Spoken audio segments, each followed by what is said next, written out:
देव का जो पुट है, आचार्य कुंद कुंद देव की जो शैली है वो हम पहचान सकते हैं।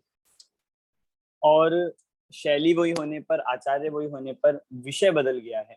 यहाँ विषय चरणान योग का चल रहा है और चरणान योग में भी मुख्यतः से श्रमण मुनिराज, उनके उनके आचरण, उनके 28 मूल गुण, उनका स्वरूप, इसके बारे में यहाँ पर पूरा वर्णन चल रहा है। अष्टपाहुड़ ग्रंथ है, सिर्फ ये एक ग्रंथ ना हो के 8 ग्रंथ है जैसा कि हम जानते हैं। बिल्कुल आप एक एक पाहुड़ को सेपरेटली भी पढ़ सकते हो, स्वाध्याय कर सकते हो, पढ़ा सकते हो। ऐसे ये ग्रंथ है जिसके अंदर हमने 5 ग्रंथों 5 पाहुड़ों की चर्चा कर ली थी। आज हमें यहाँ से मोक्ष पाहुड़ पढ़ना स्टार्ट करना है। अपने 3 ही यहाँ पर ये रह गए हैं, अब हम इसको आज पढ़ेंगे। आज अपना ये विषय कंप्लीट हो जाएगा। यहाँ पे मोक्ष पाहुड़ पढ़ेंगे। आप सब अपनी वीडियोज ऑन कर लीजिए, चलिए और पढ़ना स्टार्ट करिए। आप में से कौन पढ़ेगा? जिन्होंने, हाँ अजय जी आप करिए स्टार्ट।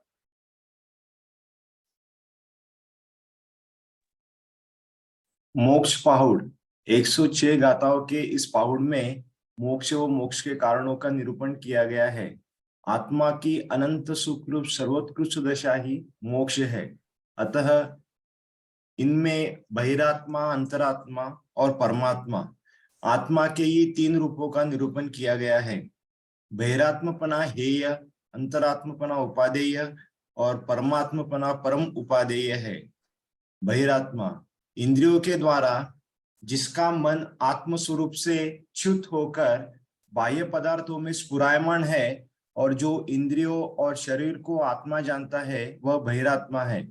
यह बहिरात्मा जिस प्रकार अपनी देह को अपना आत्मा जानता है, उसी प्रकार पर की देह को पर का आत्मा जानता मानता है। इसी कारण देह के निमित्त से जिनसे संबंध बना है उन स्त्री पुत्र आदि में मोह ममता करता है और आगामी भव में देहादि व स्त्री पुत्र आदि का संयोग चाहता है।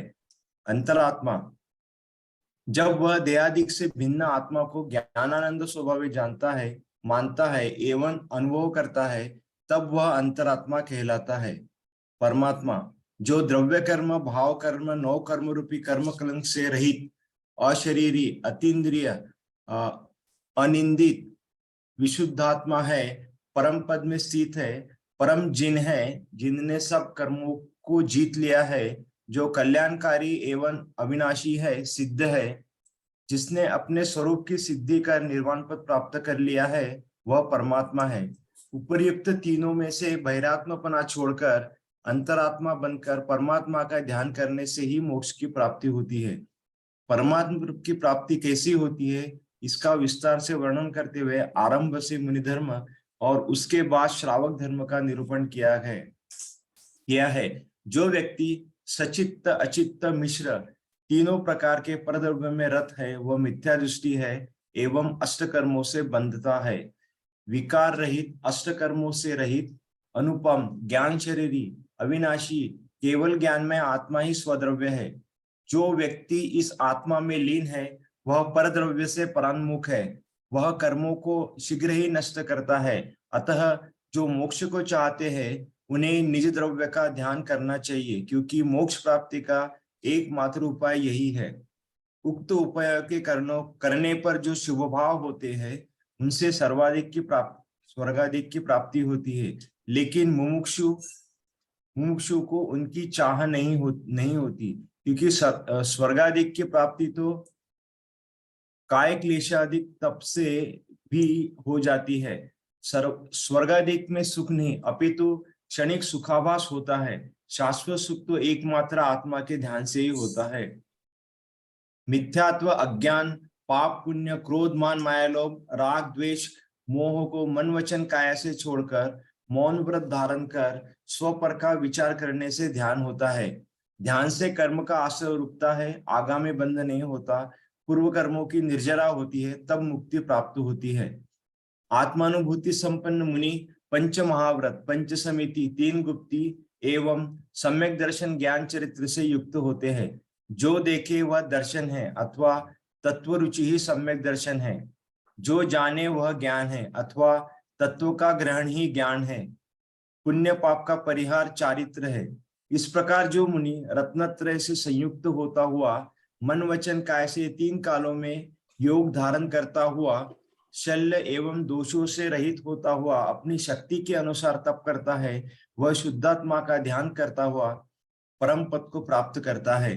जो जीव विषय कषाय में रत है, रौद्र परिणामी है, हिंसा आदि को विषय कषाय में सहज प्रवृत्ति करते हैं, मुनि मुद्रा जिन्हें स्वप्न में भी नहीं रुचती, वे अज्ञानी है, संसार में ही भटकते हैं। परद्रव्य में राग द्वेष करता हुआ अज्ञानी तीव्र तप के द्वारा अनेक भवों में जितने कर्मों का नाश करता है, ज्ञानी अंतर्मुहूर्त में उनका क्षय कर देता है। राग कैसा भी क्यों न हो, बंध का ही कारण है, अतः भगवान के प्रति भी किया हुआ राग भी बंध का कारण ही है, मुक्ति का नहीं।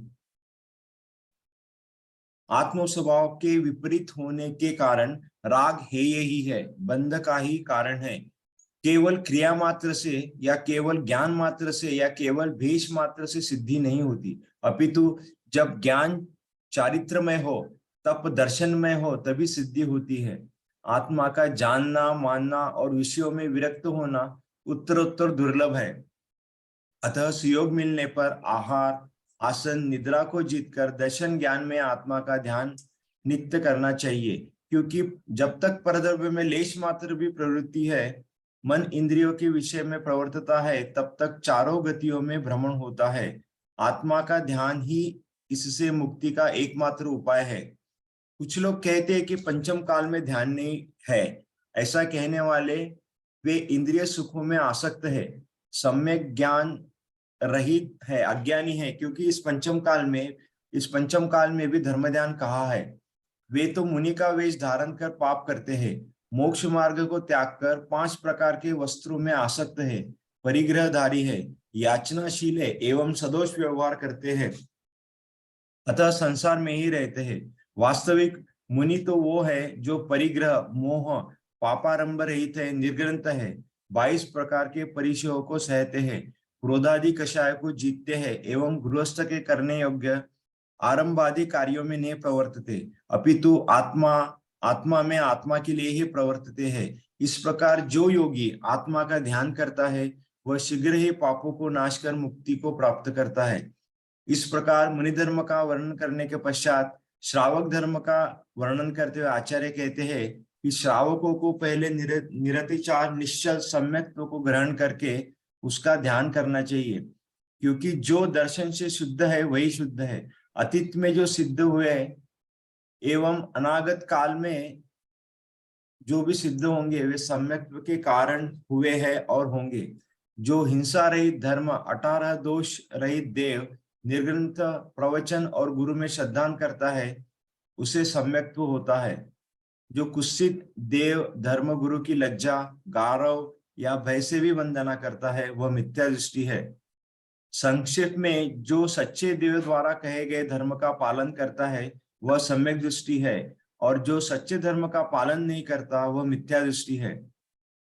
मिथ्या दृष्टि जीव जन्म जरा मरण से युक्त दुखमय संसार में भ्रमण करता है, अतः मिथ्यात्व को छोड़कर सम्यक्त्व को ग्रहण करना चाहिए। जीव जब तक मिथ्यात्व को नहीं छोड़ता तब तक बाह्य में निर्ग्रंथ भी हो जाए, तपस्या करे, शास्त्रों का अध्ययन करे, तो भी निष्फल ही है, क्योंकि आत्म स्वभाव के विपरीत है। जो साधु संसार, विषय भोग और परद्रव्यों से परान्मुख होकर हेय उपादेय तत्वों का निश्चय कर निजात्म स्वभाव को उपादेय मानकर उसी का ध्यान करे, तो वह शीघ्र ही अतीन्द्रिय अविनाशी सुख को प्राप्त करता है। पंच परमेष्टि भी आत्मा में ही रत है। सम्यक दर्शन, सम्यक ज्ञान और सम्यक चारित्र भी आत्मा की ही अवस्थाएं है, अतः एक आत्मा ही शरण है, क्योंकि इसी से परम पद की प्राप्ति होती है। हाँ, देखिए यहाँ पर पूरा अपना मोक्ष पाहुड़ हमने देखा। मोक्ष दर्शन ज्ञान चारित्र की एकता का नाम है। मोक्ष पाहुड़ में मोक्ष का वर्णन तो इस रूप में किया कि दर्शन ज्ञान चारित्र का क्या स्वरूप है। दर्शन ज्ञान चारित्र से प्रारंभ करने से पहले मोक्ष में, जो मोक्ष मार्ग या मोक्ष मार्ग, संसार मार्ग और मोक्ष मार्ग में आत्मा की 3 अवस्थाएं, आत्मा की 3 अवस्था जो बताई है, बहिरात्मा, अंतरात्मा, परमात्मा, इनके वर्णन से यहाँ पे स्टार्ट किया।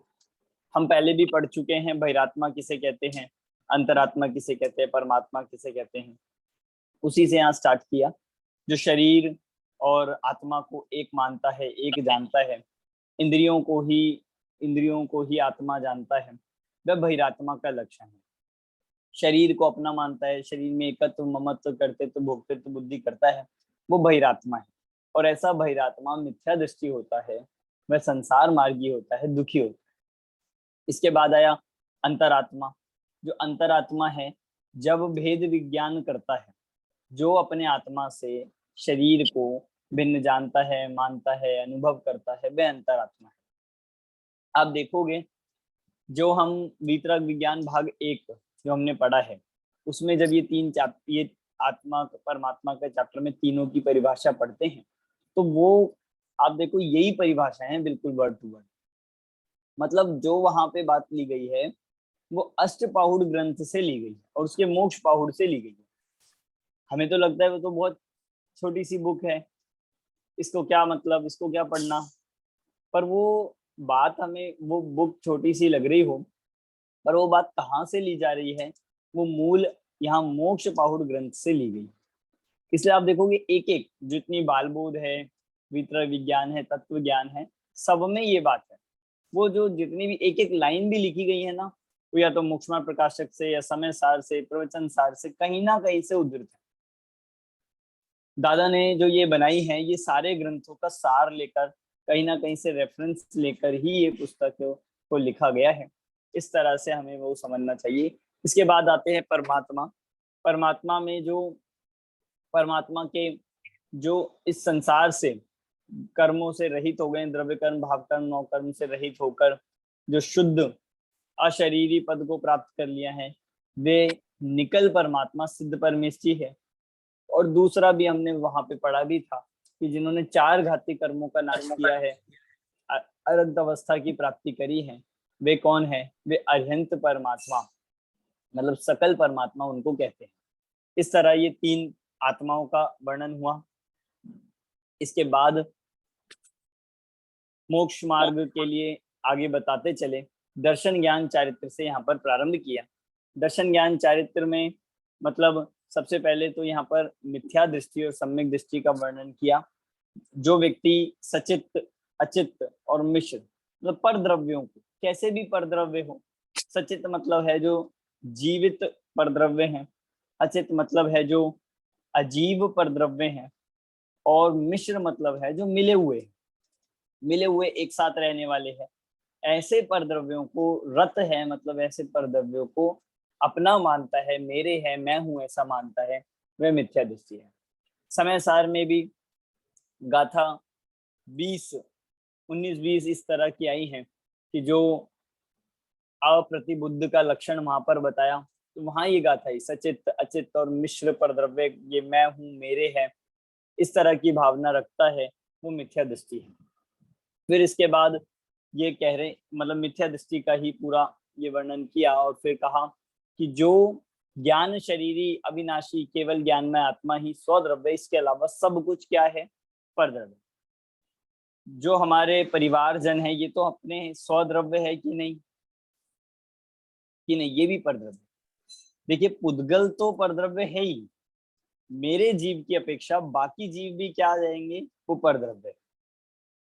मेरे जीव को छोड़कर बाकी भी अन्य जो जीव हैं, वो सब परद्रव्य की कैटेगरी में जाते हैं।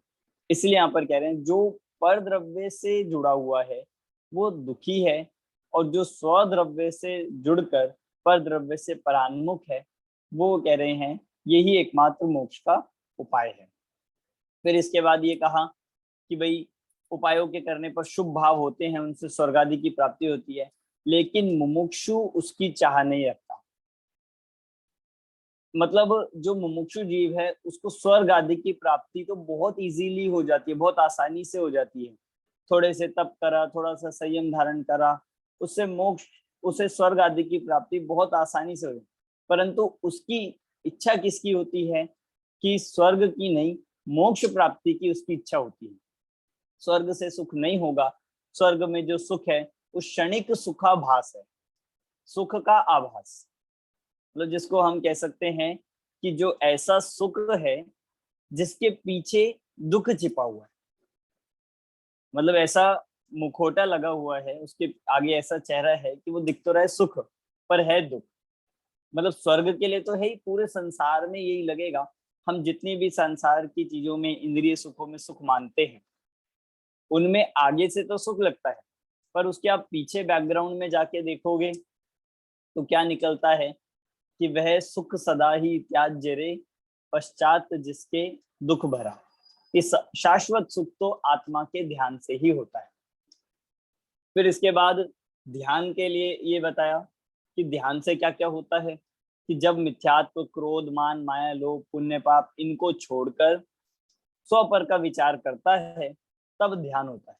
ध्यान से आश्रव नष्ट होते हैं, निर्जरा होती है, मुक्ति की प्राप्ति होती है। इस प्रकार जो मुनिराज ज्ञानी है, मतलब पहले ज्ञान, मिथ्या दृष्टि, सम्यक दृष्टि का वर्णन किया, फिर उसके बाद ये कहा कि जो मुनिराज इस प्रकार ध्यान करते हैं, पंच महाव्रत, पंच समिति, तीन गुप्ति, सम्यक दर्शन ज्ञान चारित्र से युक्त होते हैं, वे ही मुनिराज मोक्ष मार्गी कहलाते हैं। इसके बाद देखिए, सम्यक दर्शन ज्ञान चारित्र का स्वरूप बताने, बहुत संक्षेप में बताया, बहुत इजी करके, कि जो देखे वह दर्शन है अथवा तत्व रुचि ही सम्यक दर्शन है।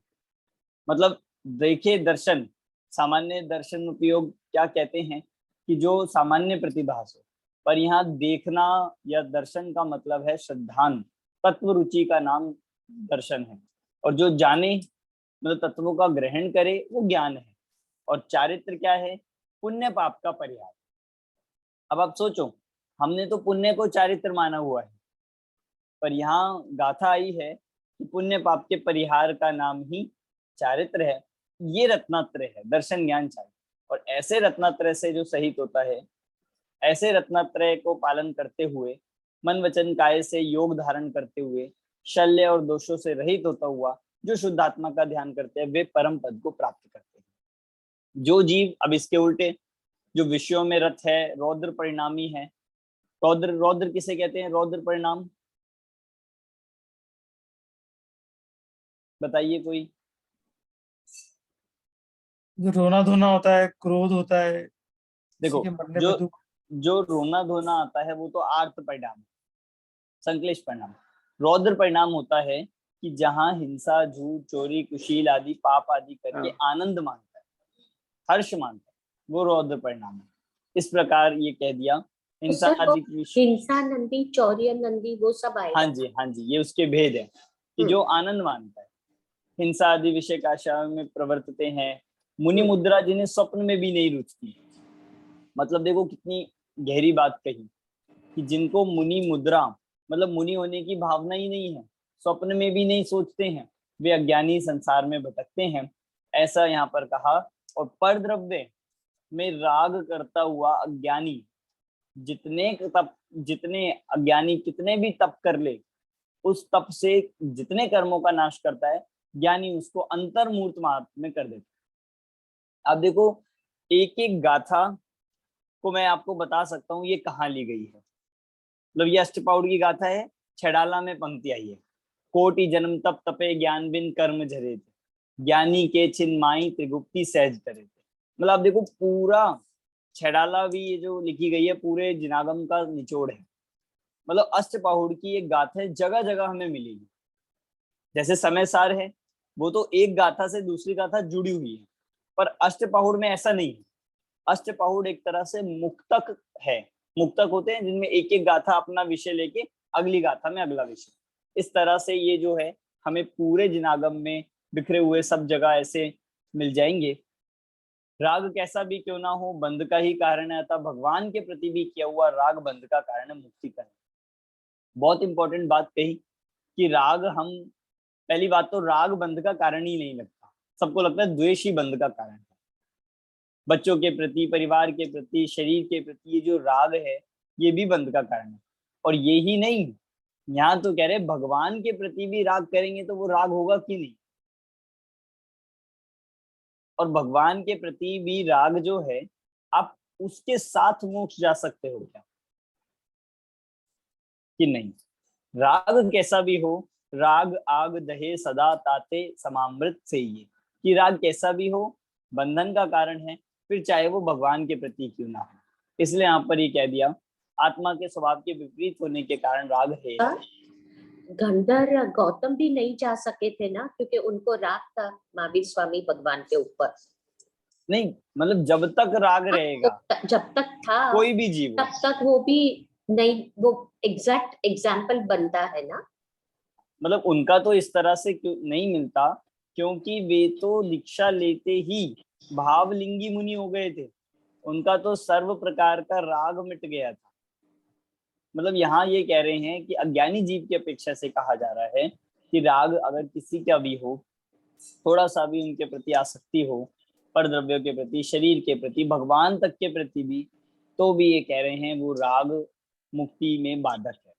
फिर आगे लिया, केवल क्रिया से, ज्ञान से या भेष से सिद्धि नहीं होती। देखो एक एक बात अपने आप में ऐसी है कि कोटेशन लिखवाने लायक है, एक एक गाथा ऐसी है कि जो बिल्कुल अलग से आपको विचार करने लायक है, जिसपे बहुत चिंतन हो सकता है।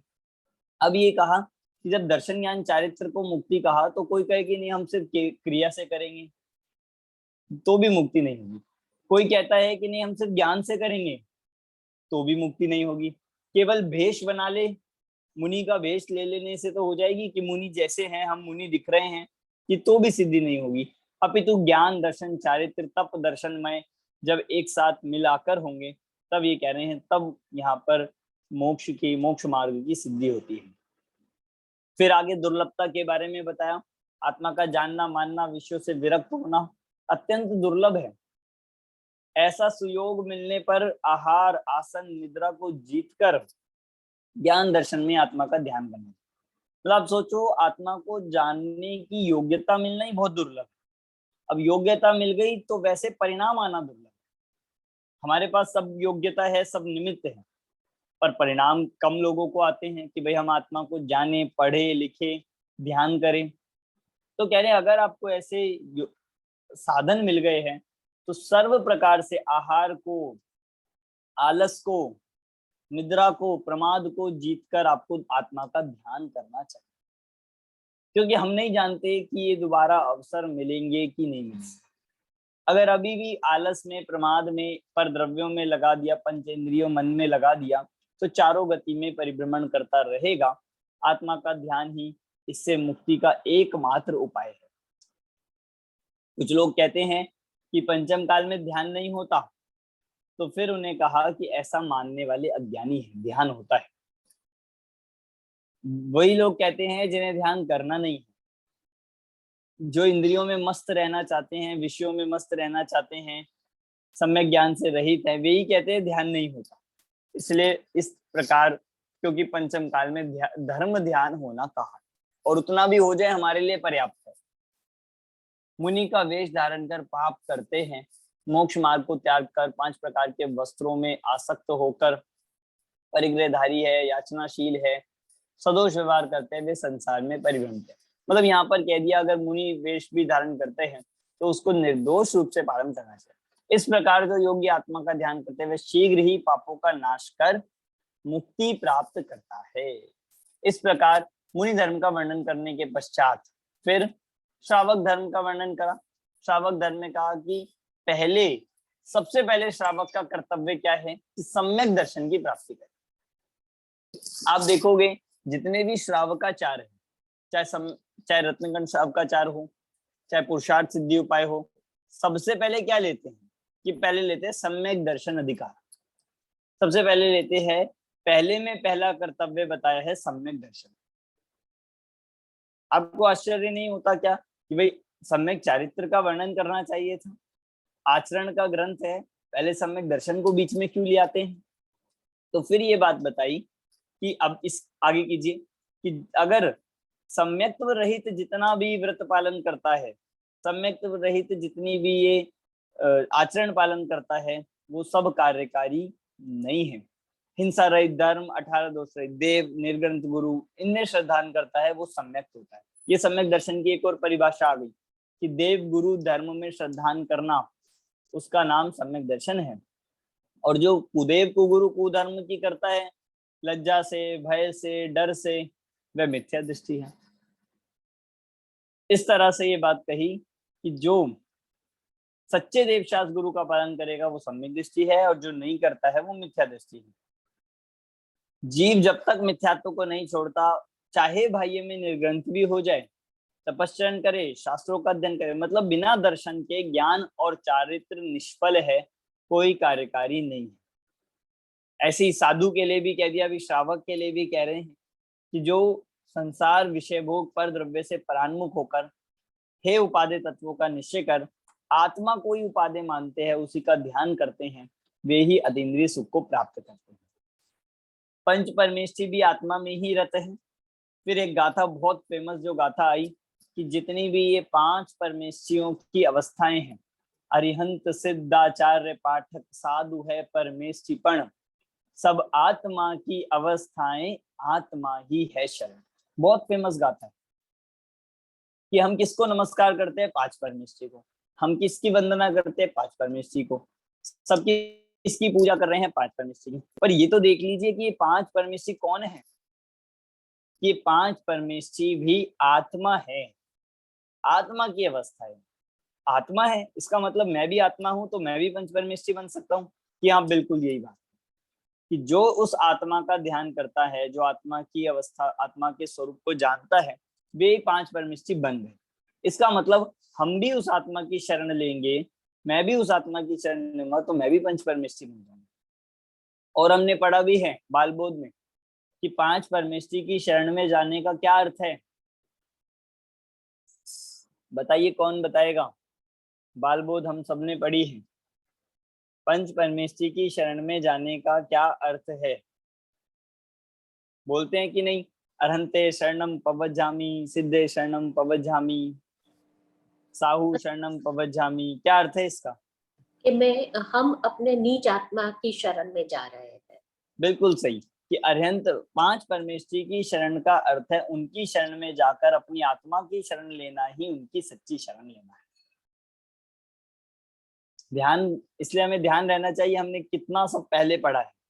बाल बोध हो, वित्र विज्ञान हो, छडाला हो, तत्व ज्ञान, जो भी, क्योंकि उसके बेस पर ये सारी चीजें खड़ी होंगी। अगर वो बेस ही हमारा कमजोर होगा या वीक हो जाएगा तो फिर ये चीजें कैसे हमारी टिकी। इसलिए जब आपको ऐसा लगे, फटाफट से आपने बाल बोध उठाओ, तीनों भाग और रिवाइज कर लो। ऐसे ही कभी मन किया तो वित्र विज्ञान के तीनों भाग उठाएं, रिवाइज कर लिए, क्योंकि अब हमें उतना टाइम नहीं लगेगा, अब हम आधे घंटे में कर सकते हैं। छडाला उठाई, एक बार पूरी का पाठ कर लिया। लघु जैन सिद्धांत प्रवेशिका उठाई और एक बार पूरे प्रश्न देख लिए।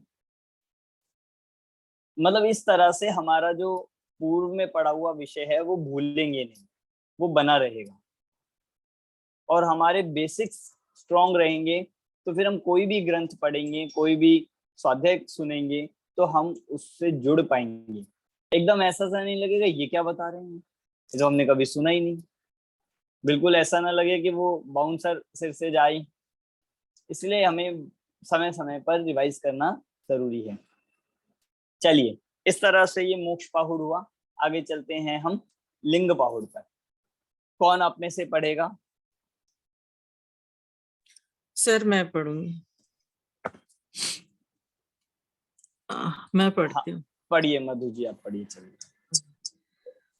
लिंग पाहुड़ 22 गाथाओं में निबद्ध इस पाहुड़ में श्रमणचर्या में समागत विकृतियों पर प्रकाश डाला गया है, उनसे बचने की प्रेरणा दी गई है। आचार्य देव कहते हैं कि धर्मात्मा के नग्न वेश तो होता है, पर नग्न वेश धारण कर लेने मात्र से कोई धर्मात्मा नहीं बन जाता है। धर्म सहित लिंग धारण करने से ही सिद्धि होती है, मात्र लिंग धारण करने से नहीं। जो व्यक्ति मुनि वेश तो धारण कर लेते हैं पर मोहवश गाने बजाने नाचने में प्रवृत्त होते हैं, गर्वित होते हैं, अब्रह्म का सेवन करते हैं, परिग्रह जोड़ते हैं, विवाह आदि कार्य करवाते हैं, ईर्ष्या करते हैं, आहार आदि के लिए दौड़ते हैं, भोजन में आसक्त होते हैं, दान लेते हैं, निंदा करते हैं, ईर्ष्या समिति पूर्वक नहीं चलते, स्त्रियों से अनुराग करते हैं, वे सभी भ्रष्ट हैं। जो मुनि व्यभिचारी स्त्री के यहाँ भोजन करते हैं, उनकी प्रशंसा करते हैं, वे मुनि तो क्या मनुष्य भी नहीं हैं, पशु तुल्य हैं। वे सभी अपना भाव बिगाड़ने वाले नरकादि के पात्र हैं। ऐसे वेशधारी मुनि यदि बहुत शास्त्रों के ज्ञाता भी हों, सच्चे भावलिंगी मुनियों के साथ भी रहे, तो भी भाव से नष्ट ही हैं, वास्तविक मुनि नहीं हैं। सम्यक दर्शन ज्ञान चारित्र से भ्रष्ट होने से वे मुक्ति के पात्र नहीं। इस बात को अच्छी तरह समझकर जो वास्तविक धर्म को साधते हैं, यत्न पूर्वक धारण करते हैं, वे उत्तम स्थान को प्राप्त करते हैं। हाँ, देखिए बहुत ही संक्षिप्त में ये लिंग पाहुड़ लिया गया है, क्योंकि इसकी बहुत सी चर्चा पहले आ चुकी है। पहले ये बता दिया था कि जिनागम में 3 लिंग माने गए हैं। किसी को ध्यान है, कोई बताएगा जिनागम में कौन से 3 लिंग पूज्य है? आप हैंड रेज कीजिए, कौन बताएगा? सर बताए। हैंड रेज कीजिए। 3 लिंग कौन कौन से पूज्य हैं? नरेश जी। हाँ सर, एक मुनि दिगंबर मुनि का, एक आर्यका का, और तीसरा शुल्लक, नहीं शुल्लक और आर्यका तो एक में आ जाएंगे। नहीं, और तीसरा लिया है उत्कृष्ट इल्लक और श्रावक। शुल्लक। उत्कृष्ट हाँ, उस उत्कृष्ट एलक श्रावक में आ जाएंगे एलक शुल्लक। शुल्लक। ठीक है, पहला निर्ग्रंथ भावलिंगी मुनि, दूसरा आर्यका पद, और तीसरा उत्कृष्ट श्रावक अर्थात एलक और शुल्लक। ये 3 पद ही पूज्य है। मतलब गुरु पद में ये 3 पद ही पूज्य कहे गए। फिर इसी के बन जाते हैं, जब मुनि के ही आगे फिर आचार्य उपाध्याय साधु ये पद बन जाते हैं। पर ये 3 लिंग ही है। इसके अलावा जो लिंग है वे पूज्य नहीं। कोई ब्रह्मचारी पद है, या कोई अन्य वेशधारी पद है, या कोई अन्य रूपधारी है, कोई लाल वस्त्रधारी आप सब लगा लेना, मैं नाम नहीं ले रहा हूं यहाँ पर। जो अपने जैन दिगंबर परंपरा में भी होते हैं या अन्य देखे जाते हैं, वो सब भी इस तरह से पूज्य नहीं है, पूज्य पद नहीं है। वे सम्माननीय हो सकते हैं, आदरणीय हो सकते हैं, पर पूजनीय नहीं। मतलब आप देखो, इसमें ये कह के सारे भट्टारक पद का भी इसमें निषेध कर दिया, क्योंकि वे इन 3 पद में नहीं आ रहे हैं। मतलब ये जो परंपरा है ये इसी तरह से विपरीतता से चल पड़ी है, पर वो जिनलिंग नहीं है, सच्चा जिनलिंग नहीं है। ठीक है, आगे चलते हैं। फिर ये कहा कि नग्न वेश तो होता है। अब लिंग पावर में थोड़ा डीप में गए हैं कि जिन्होंने मान लीजिए आपके कहने अनुसार लिंग तो सच्चा लिया है, पर क्या लिंग मात्र धारण करने से वो पूजनीय हो जाते हैं? जैसे एग्जाम्पल मैं इसमें देता हूँ, किसी ने डॉक्टर के कपड़े पहन लिए, किसी ने डॉक्टर का वो जो व्हाइट कोट पहन लिया, और उसके लिए एक मतलब जो स्टेथोस्कोप ले लिया, और बिल्कुल सब चीज टूल्स ले लिए, और बढ़िया डॉक्टर जैसा लग रहा है, तो आप ऐसे डॉक्टर से अपना इलाज करा लोगे? बहुत अच्छा दिख रहे हैं, हो सकता है आपके जो बड़े बड़े हॉस्पिटल में जो डॉक्टर हो उनसे भी ज्यादा एकदम सुंदर व्यवस्थित अच्छा दिखता हो, जो असली डॉक्टर हो वो तो बल्कि शर्ट पैंट में आ जाता हो, पर ये जो डॉक्टर हैं बिल्कुल एकदम डॉक्टर की ड्रेस में है। कौन से डॉक्टर से आप इलाज कराओगे? बस इस डॉक्टर में एक कमी है कि इसने एमबीबीएस नहीं करी हुई है, डॉक्टर की पढ़ाई नहीं आती है, डॉक्टर का इसको एबीसीडी कुछ भी नहीं आती है, पर डॉक्टर का लिंग बहुत अच्छा धारण किया। किससे इलाज कराना पसंद करोगे? शर्ट पैंट पहन के आगे उससे ही करा लोगे? शर्ट पैंट पहन के जो एमबीबीएस किए हुआ है उससे करा लोगे? या आप यही कहोगे कि हमें शर्ट पैंट से और कपड़ों से क्या मतलब है, मूल देखा जाएगा, इन्होंने एमबीबीएस की है कि नहीं, डॉक्टर है कि नहीं, अच्छे डॉक्टर है भी या नहीं। और जिसको पता ही नहीं, कुछ भी आता ही नहीं, पर बाहर से बहुत अच्छा रूप धारण कर लिया, तो वो लोक में भी उससे कोई भी सहायता नहीं लेता। ऐसे यहाँ पर कह रहे हैं जो मुनि वेश धारण कर। अब देखो कितनी बातें कही, एक एक बातों को खोल के कहा गया है, और एक एक बात ऐसी है कि जो हमें प्रत्यक्ष दिखाई देती है, और बातें ऐसी है जिनको मतलब हम विस्तार करें तो बहुत हो सकता है। जो मोहवश गाने बजाने नाचने में प्रवृत्त होते हैं, मतलब मुनियों के क्या क्या काम नहीं होते हैं वो यहाँ पर बता दिया। गाना बजाना, नाचना, नचाना, गर्वित होना, मतलब मद में, अभिमान में फूलना, अब्रह्म का सेवन करना, मतलब कुशील आदि में प्रवर्तन होना, परिग्रह जोड़ना, रंच मात्रवी परिग्रह रखना, विवादी करवाना, विवादी की प्रेरणा देना, रिश्ते मिलवाना, ईर्ष्या करना, आहार आदि के लिए दौड़ना, परस्पर में ईर्ष्या होती है, इस तरह से आहार आदि में दौड़ना, आसक्ति होना, दान लेना। दान लेना तो अच्छी बात है, दान लेना अच्छी बात है कि नहीं? दान कलेक्ट करना, अजय जी इसमें क्या गलत है? वो परिग्रह के अंदर आ जाएंगे।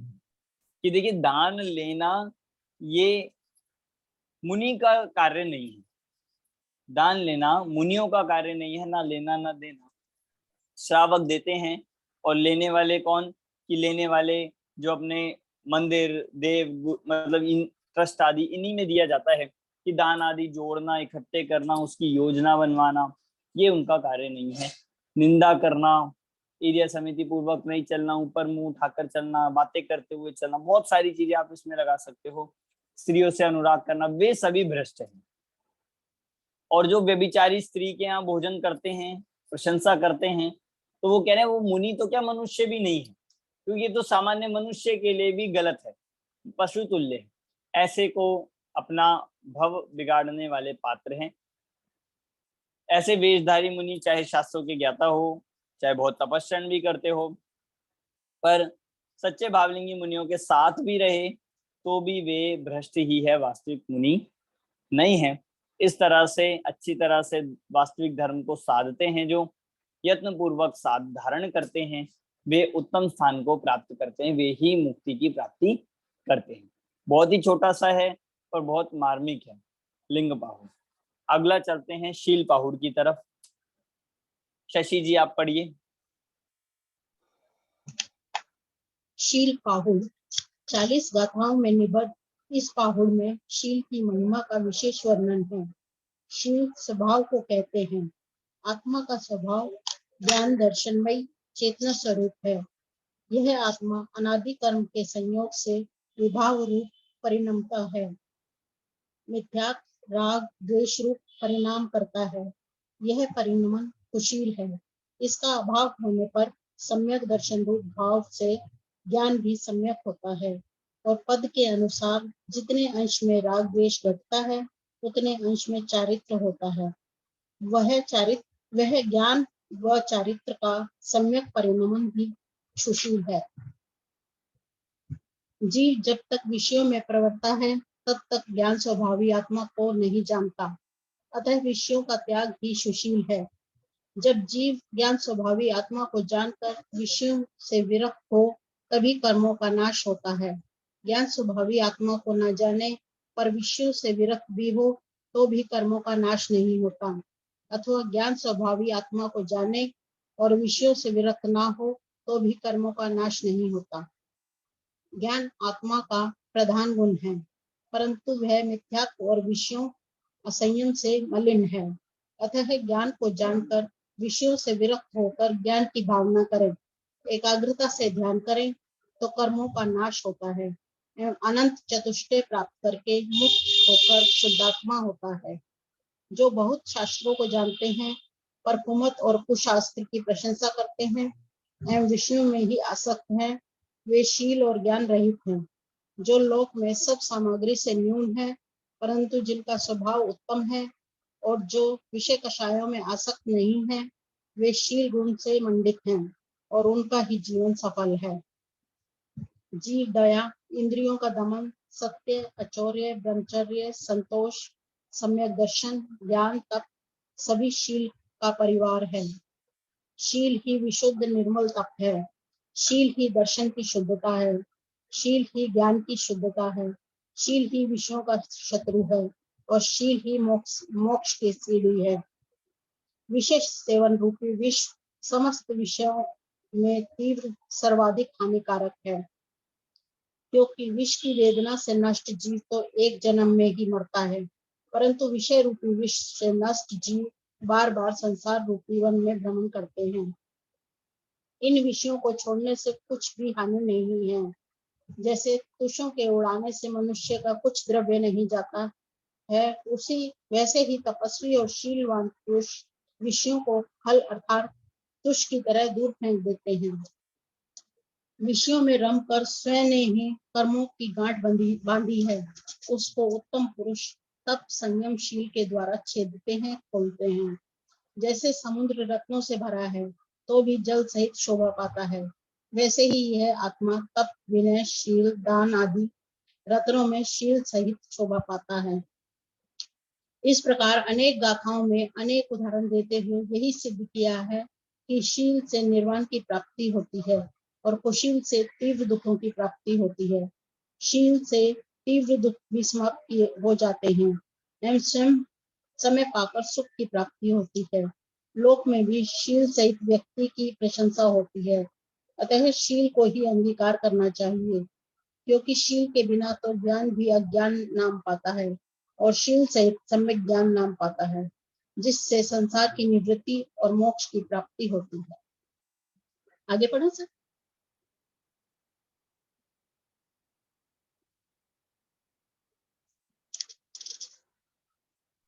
देखिए यहाँ पे अभी तक हमने शील पाहुड़ तक देख लिया। शील का क्या स्वरूप है? शील मतलब होता है स्वभाव। शील का अर्थ है स्वभाव। जिस प्रकार हर वस्तु का अपना अपना स्वभाव होता है, ऐसे यहाँ पर कह रहे हैं आत्मा के स्वभाव की बात है शील पाहुड़। सामान्य शील का जो अर्थ है वो व्यवहारशील है, पर वास्तविक निश्चय से देखा जाए तो आत्मा का जो स्वभाव है उसका नाम है शील, और शील का वर्णन करने वाला है शील पाहुड़। आत्मा का स्वभाव क्या है कि ज्ञान दर्शन चेतना ही आत्मा का स्वभाव है। आत्मा जितना ये आत्मा का इस रूप से परिणमन है वो है शील से परिणमन, और जितना मिथ्यात्व राग द्वेष कर्मों से इन विभाव भाव रूप परिणमता है यह कुशील। और जितने ज्ञान और चारित्र का जब सम्यक परिणमन होता है इसका नाम है सुशील। और कुशील जो लोक में कहते हैं वो भी इसी के कारण से बना, मिथ्यात्व राग द्वेष के परिणामों से ही कुशील होता है, पर मूल में देखिए आत्मा के स्वभाव रूप परिणमन इसका नाम है शील, और विभाव रूप परिणमन मिथ्यात्व राग द्वेष रूप परिणमन इसका नाम है कुशील। आगे चलिए। जब तक आत्मा विषयों में प्रवर्तता है, आत्मा को नहीं जानता है, तब तक विषयों का त्याग ही सुशील है। मतलब विषयों का त्याग करना ही वास्तव में एक सच्चा शील है, आचरण है। जो आत्मा पर द्रव्यों से विषयों से विरक्त होकर तभी कर्मों का नाश होता है। इसीलिए ये कहा है कि विषयों से विरक्त होकर कर्मों का नाश करना चाहिए। पंच इंद्रिय विषयों में प्रवृत्तन करना सिर्फ स्पर्शन इंद्रिय नहीं, सबको कुशील के नाम पर क्या लगता है? स्पर्शन इंद्रिय, पर सिर्फ स्पर्शन इंद्रिय नहीं, पांचों इंद्रिय के विषयों में लगना, आसक्त होना, इसका नाम कुशील है। चलिए आगे। ज्ञान आत्मा का गुण है, परंतु वह मिथ्यात्व और विषय से मलिन है। अतः ज्ञान को जानकर विषयों से विरक्त होकर ज्ञान की भावना करे, एकाग्रता से ध्यान करे, तब कर्मों का नाश होगा, अनंत चतुष्टय प्राप्त होंगे, तब मुक्ति की प्राप्ति होगी। बहुत शास्त्रों को जानते हैं पर कुमत और कुशास्त्र की प्रशंसा करते हैं, विषयों में लीन है, ऐसे व्यक्ति भी शील रहित कहलाते हैं, ज्ञान रहित कहलाते हैं। क्योंकि जिन्होंने मतलब जाना भी तो किसको जाना? कुशास्त्र को, कुमत को, जो लोक में सब सामग्री से न्यून है पर जिनका स्वभाव उत्तम है, विषयों में आसक्त नहीं है, वो शील गुण से मंडित है। मतलब एक तरफ बहुत ही ज्यादा ज्ञानवान है, बहुत प्रतिष्ठित है, पर शील नहीं है। शील नहीं है मतलब सच्चा ज्ञान नहीं है, आत्मज्ञान नहीं है, तो उनके पास कह रहे हैं कुछ नहीं है। और दूसरे जो बिल्कुल सांसारिक सामग्री इन सबसे रहित हो पर आत्मज्ञान सहित हो तो कहा वे उत्तम गुण से मंडित है, सहित है। फिर जीव दया मतलब अहिंसा, इंद्रियों का दमन मतलब यहाँ संयम, मंडित का मतलब क्या, सहित लेना है? सहित, हाँ, उससे युक्त है। हाँ। सत्य, अचौर्य, ब्रह्मचर्य, संतोष, ये सब शील का परिवार है, मतलब उसी के विस्तार है। शील तप है, शील ही दर्शन की शुद्धता है, शील ज्ञान की शुद्धता है, शील ही विषयों का शत्रु है, शील ही मोक्ष की सीढ़ी है। फिर ये कहा कि व्यक्ति विष से तो, जहर से तो एक बार मरता है, जहर से एक बार मरण होगा, पर विषय रूपी विष, विषय सेवन रूपी विष से ये जीव अनंत बार बारंबार संसार में जन्म मरण करता है, परिभ्रमण करता है। इसलिए विषयों को छोड़ने, ये कह रहे हैं कि ये बात सबसे पहले करना चाहिए, विषयों को छोड़ने से कुछ भी हानि नहीं है, लाभ ही लाभ है। फिर कुछ एग्जाम्पल्स दिए, जैसे धूल मिट्टी के उड़ने से परद्रव्य का मतलब कुछ नहीं जाता है, ऐसे यहाँ पर कह रहे तपस्वी के विषयों के त्याग से, मतलब विषयों का खल, मतलब ये जो कर देते हैं उनका आसानी से त्याग कर देते। जैसे आप कोई भी फल खाते हो, कोई भी चीज खाते हो, तो छिलका फेंक देने में आपको कोई दुख नहीं होता, आसानी से त्याग कर देते हो।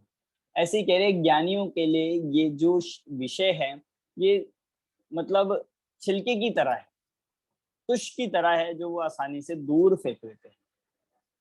इस तरह से कह रहे हैं कि विषयों में रमकर इस जीव ने खुद गांठ बांधी है, और उसको खोलेगा कैसे?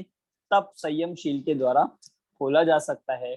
एक शील जो है, ये शील सहित जो व्यक्ति होता है उसमें अनंत गुण प्राप्त होते हैं, तो ऐसा ये महिमा शील की कही है।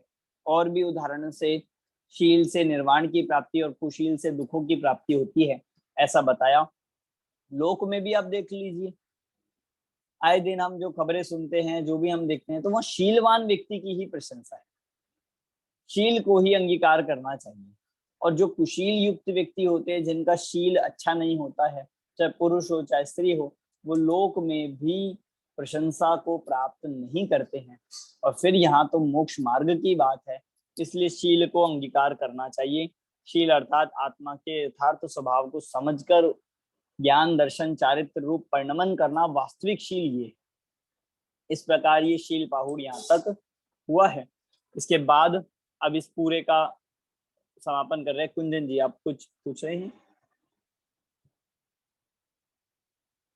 जी जिनेन्द्र, अमन जी, यहाँ पे एक प्रश्न होता है कि ये सब निश्चय से तो बहुत अच्छा लगता है सब, अगेन व्यवहार से अगर हम सोचने जाए, जैसे अभी राम भगवान की भी बात करें या जिनेन्द्र किसी भी बात करें, एग्जाम्पल ले कि उन्होंने तो अगर शील हो, या मोक्ष पाहुड़ को भी हमने लिंग पाहुड़ भी पढ़ा, लेकिन शील पाहुड़ में जैसे कहा गया, तो आत्मा का स्वभाव तो मतलब वो जानता है, मतलब वो तो शायद सम्यक दृष्टि, राइट, शायद सम्यक दृष्टि थे, उनको तो सब पता ही था, वो भी अगेन शील को भी समझते थे, हर चीज को समझते थे, फिर भी उन्होंने रावण से युद्ध लड़ा, राइट। तो यहाँ पे उसका मतलब कैसे उसको लेना चाहिए? व्यवहार से तो मनुष्य को जीवन में जीना पड़ेगा, ही कैन नॉट निश्चय से बैठ के वो घर पे बैठ के ऐसे बैठ ही नहीं जाएगा कि अरे चलो मैं आत्मा का सिर्फ ध्यान करूं और बैठ जाऊं।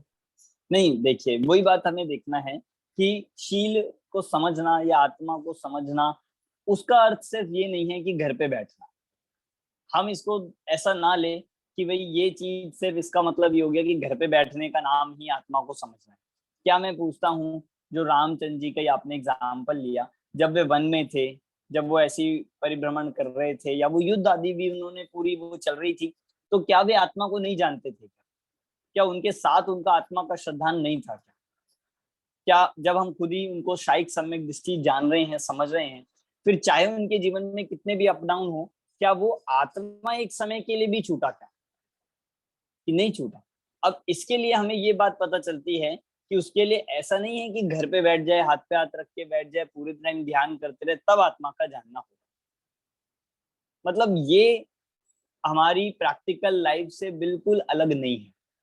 प्रैक्टिकल लाइफ भी उसके साथ साथ चलती रहेगी, चल सकती है, जब जो व्यक्ति शीलवान होता है, मतलब या फिर हम कहें यहाँ के सरल शब्दों में, जो आत्मा को जानता है, तो उसकी व्यवहार की लाइफ भी रुक नहीं जाती है, व्यवहार का जीवन भी रुक नहीं जाता है, पर व्यवस्थित हो जाता है। तब उस जीव के भी जितनी कषाय बाकी रहेगी, जितना राग बाकी रहेगा, उस संबंधी उसके जीवन में भी उठापटक होगी, अप डाउन आएंगे, राग द्वेष होंगे, कषायें भी होगी और उसके अनुसार क्रियाएं भी होगी। पर इसका मतलब ये नहीं है कि वो शील रहित हो गए हैं, या फिर हम कहेंगे या फिर आत्मा ज्ञान मतलब अज्ञानी हो गए हैं, ऐसा नहीं कहा। मतलब ये पूरी तरह से प्रैक्टिकल है। प्रैक्टिकल इसीलिए कह रहा हूँ क्योंकि ये हमारे लाइफ के डेली एक्टिविटीज के साथ चलने वाली चीज है। हम क्या लगता है या तो ये चलेगा या ये चलेगा, पर ऐसा नहीं है, दोनों चल सकते। जितने भी ज्ञानी हुए, चाहे भरत चक्रवर्ती का एग्जाम्पल लीजिए, चाहे अन्य का भी, दोनों चीज साथ में चलें। ये बैलेंस उनके ज्ञानियों के जीवन में होता है, यही हमें उनसे सीखना है। समझ आया? हाँ समझ में आया।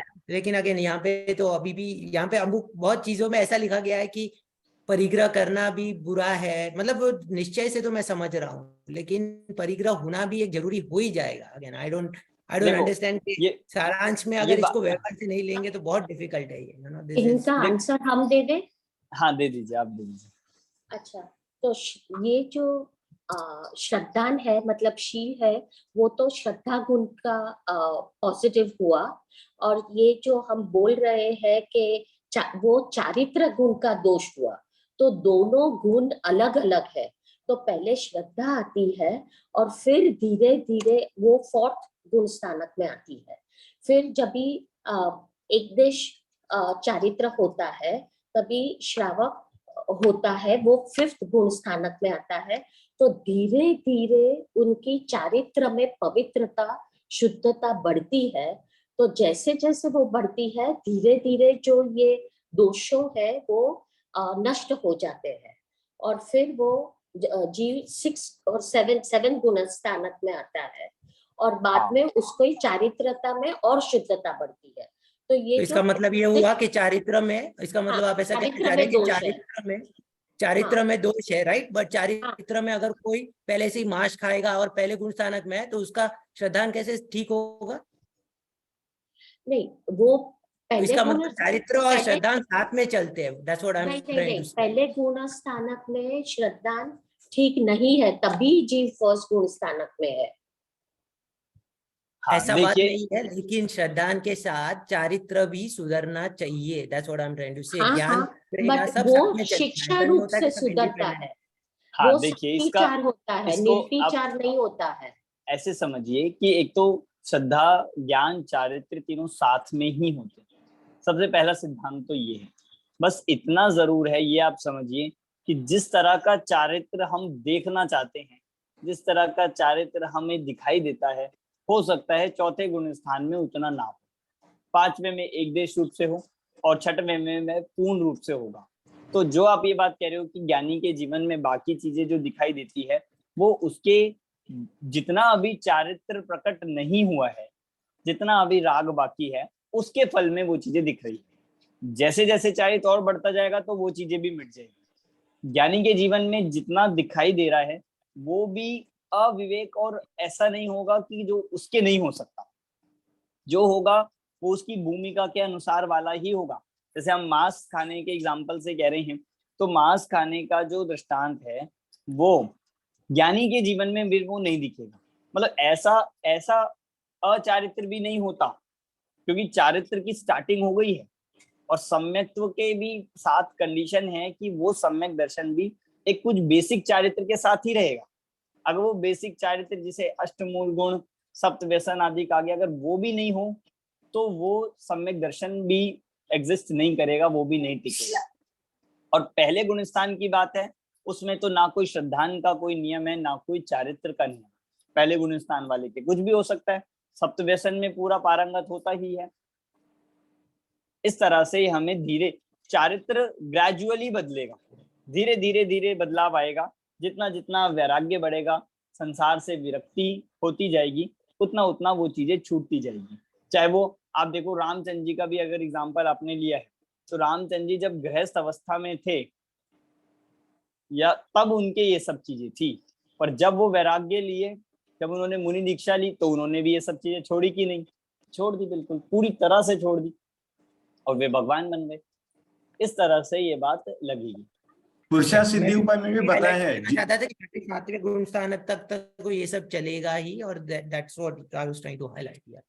ने पुरुषा सिद्धि उपाय में बनाया है, जितने अंश में वितरागता है उतने अंश में चारित्र पे। ए नाम शे नाम वो गाथा है, हाँ आप पढ़िए, वो गाथा में क्लियर दिया है पुरुषा सिद्धि उपाय में अमृतचंद्राचार्य देव ने हाँ, की। जितने हाँ, अंश में इसका राग आंसर है, आपको वहां मिल जाएगा। जितने अंश में राग है उतने अंश में अंश में- बंधन भी दिखेगा, हाँ और उतने अंश में ऐसी चीजें भी दिखेगी जो हमें देखकर अच्छी नहीं लगती, जो हमें देखकर ऐसा लगेगा कैसे कर सकते हैं, ये तो ज्ञानी है, ये तो हमसे भी वैसे लग रहे हैं, ये युद्ध कर रहे हैं, ये 96,000 विवाह कर रहे हैं। तो ये उस अंश में बचे हुए राग के फल में। फिर भी मैं ये बात कहूंगा कि होएगी क्रियाएं, पर एक लिमिट तक होगी। वो क्रियाएं, वो भाव ऐसे नहीं होंगे कि जो मिथ्या दृष्टि के जैसे होते हो, तो हम उसका निर्णय मिथ्यात्व सहित कर ही नहीं सकते, हम अपनी बुद्धि से करते हैं। पर हमें ये शास्त्रों से ज्ञानी का स्वरूप मिलाना पड़ेगा, हमें उसको देखना पड़ेगा कि ज्ञानी की सीमा में क्या क्या पॉसिबल है और क्या क्या नहीं है। जो पॉसिबल है वो होगा, धीरे धीरे वो भी मिटता है।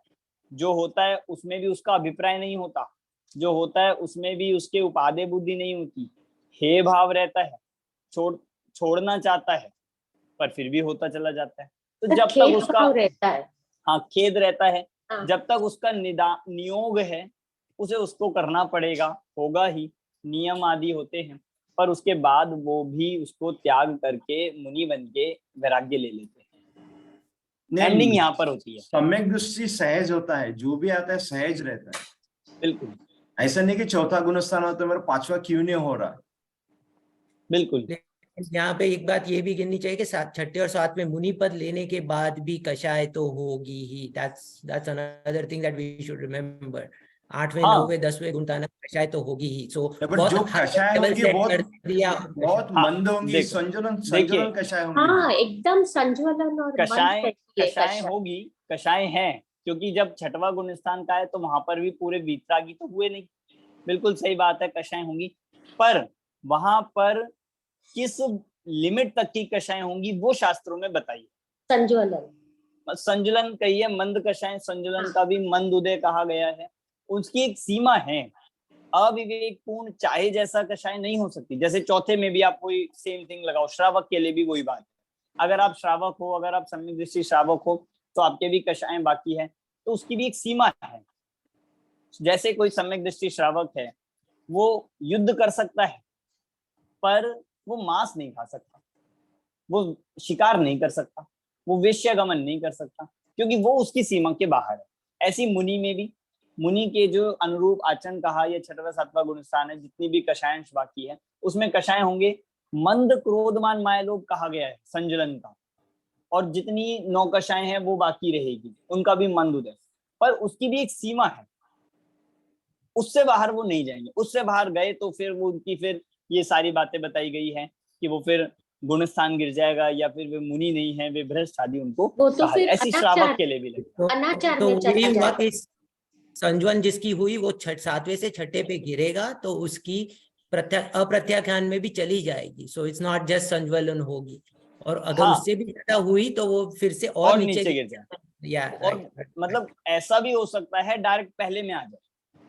अगर Correct. बहुत हाई लिमिट की हो रही है, या बहुत ज्यादा ऐसी कषाएं हो रही है जो बिल्कुल ही मुनियों के लिए योग्य नहीं है, वो फिर उसमें गुणस्थान गिरेगा, और फिर संसार में ये सब नेक्स्ट सेमेस्टर में जब ये गुणस्थान प्रवेशिका में ये सब आएगा ना। हाँ, गुणस्थान में आप जब हम गुणस्थान का एक एक स्टेज देखेंगे, एक एक लेवल देखेंगे, तो हमें उसका दर्शन भी समझ आएगा, उसका चारित्र भी समझ आएगा। अभी हम थोड़ा व्यवस्थित नहीं जानते हैं, तो हम जैसे चौथा गुणस्थान लेंगे, हम चौथे गुणस्थान का दर्शन भी देखेंगे, चौथे गुणस्थान का चारित्र भी देखेंगे, पहला देखेंगे, पहले का दर्शन भी देखेंगे, पहले का चारित्र। बहुत इंटरेस्टिंग है, बिल्कुल एकदम सारे डाउट उससे क्लियर हो जाए, ऐसा वो विषय आएगा। अभी यहाँ पर ये पूरा अष्टपहुड़ पूरा होता है। आगे का देखो, ये जो निष्कर्ष पूरा लिया है, निष्कर्ष लिया है, ये कौन पढ़ेगा? पूरा यहाँ से अब समापन हो रहा है। पढ़िए विनीता जी, पढ़िए आप।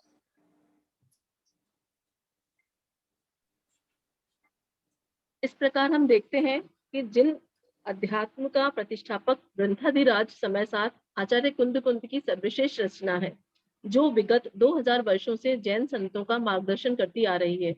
इसमें शुद्ध नय से नव तत्वार्थों का प्रतिपादन है। इसे हम जैन दर्शन की गीता कह सकते हैं। प्रवचन सार कुंद कुंद की दूसरी प्रौढ़तम रचना है, जिसमें वस्तु के मूल स्वरूप का प्रतिपादन किया गया है और जो दार्शनिकों के अध्ययन की मूल वस्तु है। इसमें जैन दर्शन में प्रतिपादित वस्तु स्वरूप का सशक्त प्रतिपादन है। पंचास्तिकाय संग्रह कुंद कुंद की वह सरलतम कृति है जो जनसाधारण को जैन तत्व ज्ञान कराने के लिए अत्यंत उपयोगी है। इसमें सरल और सुबोध भाषा में षट द्रव्य, पंचास्तिकाय, नव पदार्थों एवं रत्नत्रय रूप मुक्ति मार्ग का प्रतिपादन है।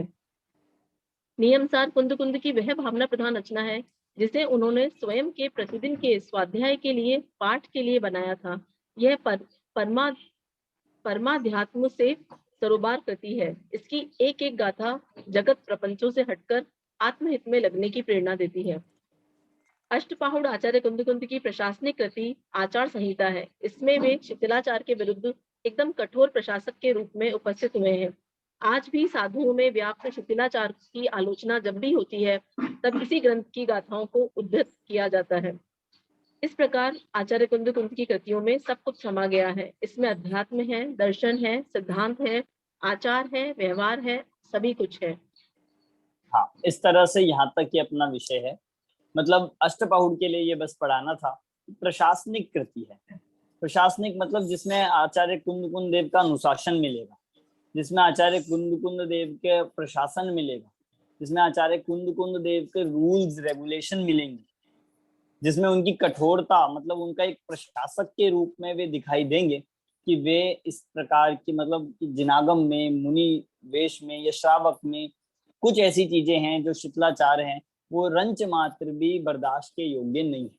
उसकी आलोचना की जा रही है, उसकी निंदा की जा रही है, उसको दूर करने का प्रयास किया जा रहा है। इस प्रकार आप देखोगे, ये तो अष्टपाहुड़ की बात हुई।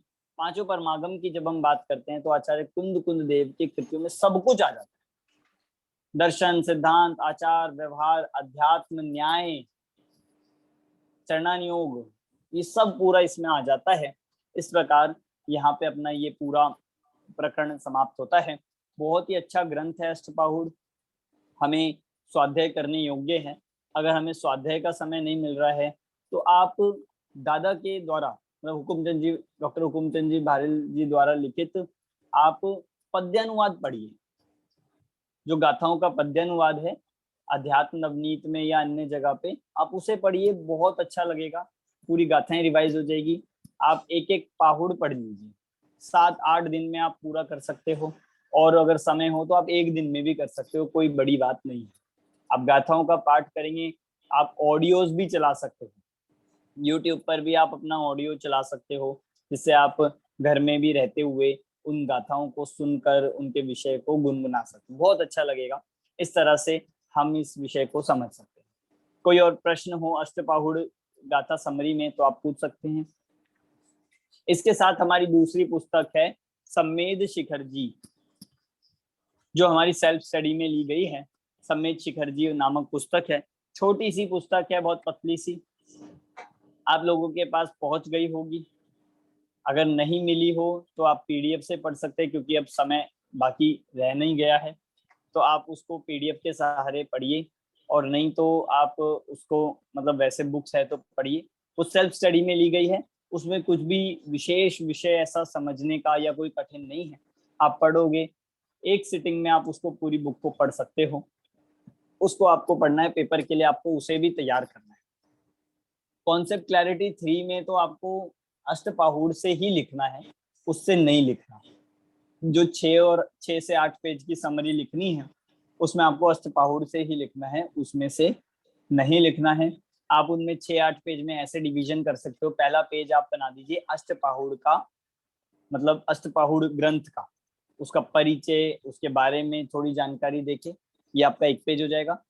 फिर बाकी के 8 पेजों में, मतलब आप कम करके भी कर सकते हो, एक एक पाहुड़ का वर्णन आप कर दीजिए।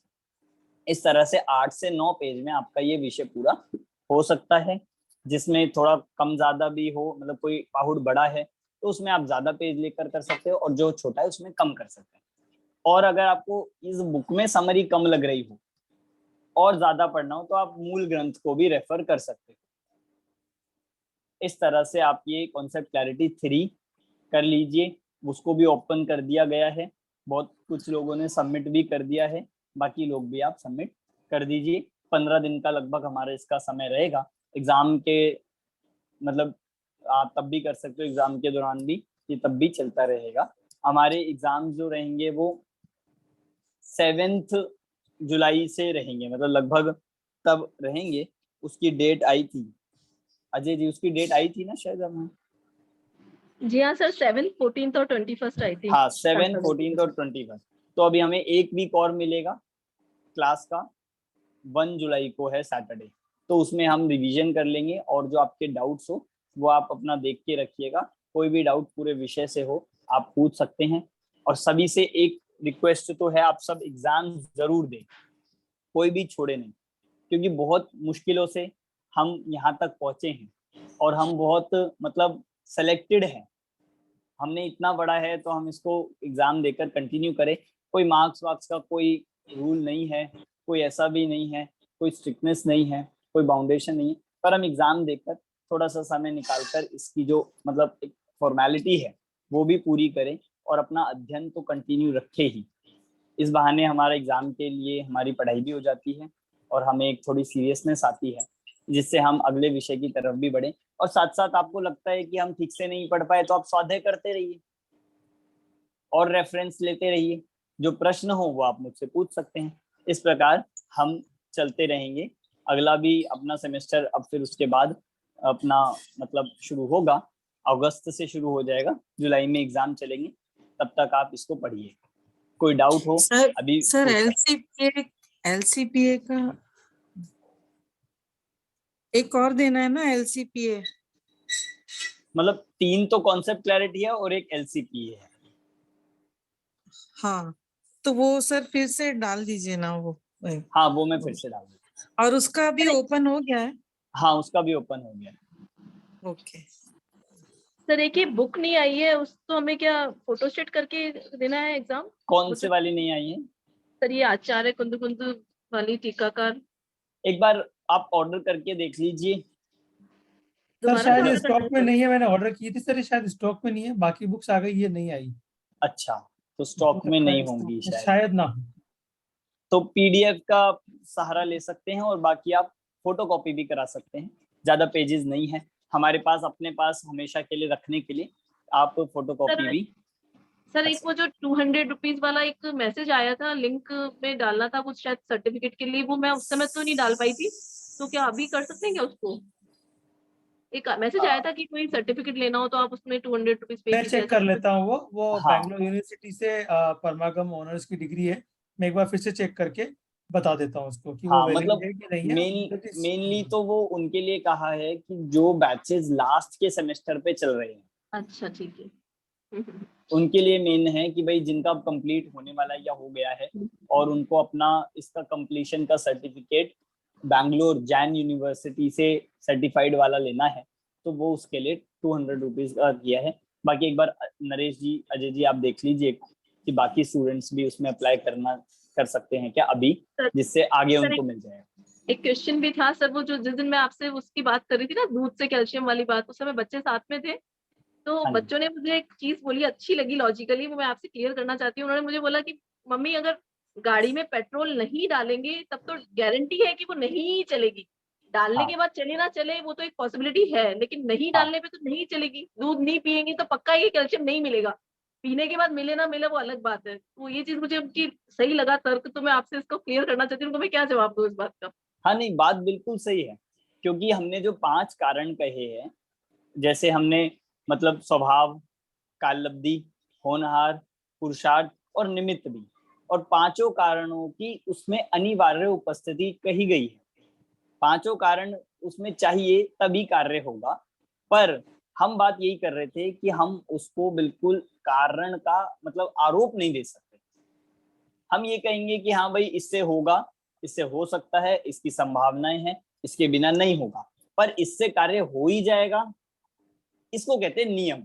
हम क्योंकि नियम की बात कर रहे थे, क्योंकि ये जो कारण कार्य नियम है वो उसी को बनाया जाएगा जो बिल्कुल उसका नियामक हो, जिससे काम हो। ये बात सत्य है कि भाई अगर नहीं लेंगे तो उससे तो मिलेगा ही नहीं। तो इसीलिए निमित्त कार्य के समय पे होते भी हैं, उपस्थित होते हैं। इसको ऐसा कहा जाता है कि निमित्त के बिना भी कार्य नहीं होता, पर निमित्त से कार्य होता हो ऐसा भी नहीं। ठीक है, पंच समवाय वाली बात बतानी है उनको, है ना? हाँ, मतलब निमित्त के बिना भी कार्य नहीं होगा, बिल्कुल ये बात सच्ची है, बिल्कुल ट्रू। पर फिर भी निमित्त के होने से ही काम हो जाए ऐसा नहीं है। और मतलब निमित्त के होने पर भी कई बार, बहुत बार, हजारों बार ऐसा दिखता है काम नहीं हुआ। इससे ये प्रूफ हुआ कि वो जो निमित्त है वो उसका 100% कारण नहीं कहा जाता। उसका रोल है, पर उसको हम नियामक कारण नहीं कहेंगे, क्योंकि नियामक कारण वही कहलाएगा जिसके होने पर काम हो, जिसके नहीं होने पर नहीं हो, ऐसा कुछ चाहिए। जैसा मिट्टी है, मिट्टी के होने पर घड़ा बनेगा और मिट्टी के नहीं होने पर घड़ा नहीं बनेगा, ये तो नियामक है। पर कुमार नियामक नहीं है। कई बार कुमार हो तो घड़ा बन जाएगा, और कई बार मतलब कुमार हो तो और तो भी घड़ा नहीं बने, नहीं आता उसे बनाना, कुमार तो है। इसीलिए बराबर रोल है पांचों समवाय का होना। मतलब जैसे चलने में, जैसे बॉडी के वर्क करने में सारे पार्ट्स चाहिए, एक अकेला नहीं चला सकता, ऐसी कार्य के होने में 5 समवाय का होना जरूरी है। ठीक है, ओके सर, थैंक यू। चलिए, तो अभी हम यहीं पे क्लास अपनी पूरी कर रहे हैं। अष्टपाहुड़ संबंधी कोई प्रश्न हो आपको, और बाकी विषयों से भी कोई भी प्रश्न हो, तत्वार सूत्र से हो, मोक्षमार प्रकाशक से हो, आप कभी भी पूछ सकते हैं। आपका भी एग्जाम से पहले जितने भी डाउट्स है सब समाधान किए जाएंगे। आप पढ़िए और स्वाध्याय कीजिए। यूट्यूब अन्य पुस्तकों से भी आप रेफरेंस लीजिए। प्रवचन आदि का सहारा ले सकते हैं, किसी के आप सुनते हो, फॉलो करते हो, तो उससे भी कोई डाउट हो तो आप पूछेगा। अभी की क्लास यहीं पे पूरी करते हैं। सभी को जय जिनेंद्र। जय जिनेंद्र। जय जिनेंद्र।